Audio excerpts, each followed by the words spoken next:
20 ফেব্রুয়ারি 2026। আমরা চলেছি যোধপুর স্টেশনের অপোজিটে কোহিনূর হোটেলে রয়েছি। এখান থেকে মর্নিং এখন বাজে 9:30।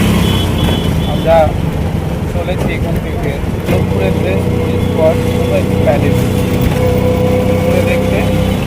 এখান থেকে 4-5 কিলোমিটার মতো রাস্তা উমেদ প্যালেস।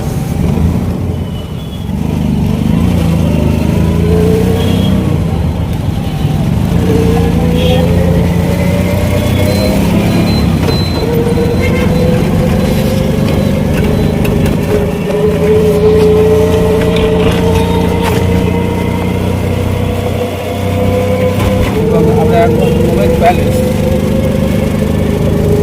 দিকে এগোচ্ছি। টোটো করে উমেদ প্যালেস ভ্রমণ সেরে আমরা এখান থেকে আবার রওনা দিয়ে দেবো মান্তর গার্ডেন। তারপর আবার আমাদের যে হোটেল আছে সাইট সিট করে যোধপুরের আমরা আমাদের হোটেলে ফিরব। আমরা এখন টোটো করে রওনা দিয়ে দিয়েছি উমেদ প্যালেস।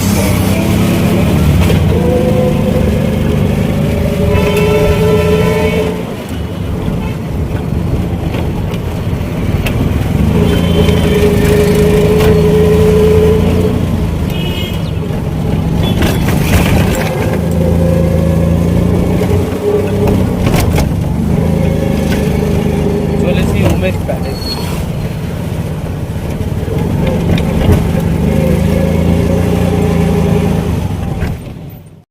শ্যাম সুন্দর ব্লগে রাজস্থান ট্যুরে যোধপুর শহরে আপনাদের স্বাগত জানাই। আজ আমরা চলেছি উমেদ ভবন প্যালেস ঘুরে দেখতে। ভারতের রাজস্থানের যোধপুরের রাজকীয় ইতিহাসের এক অনন্য নিদর্শন এই মরুভূমি শহরে যোধপুরের সর্বোচ্চ স্থান চিতোর পাহাড়ের চূড়ায় অবস্থিত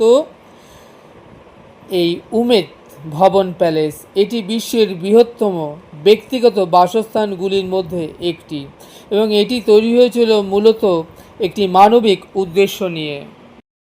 বিশ্বের বৃহত্তম ব্যক্তিগত প্রাসাদগুলির মধ্যে অন্যতম যোধপুরের এই উমেদ ভবন প্যালেস।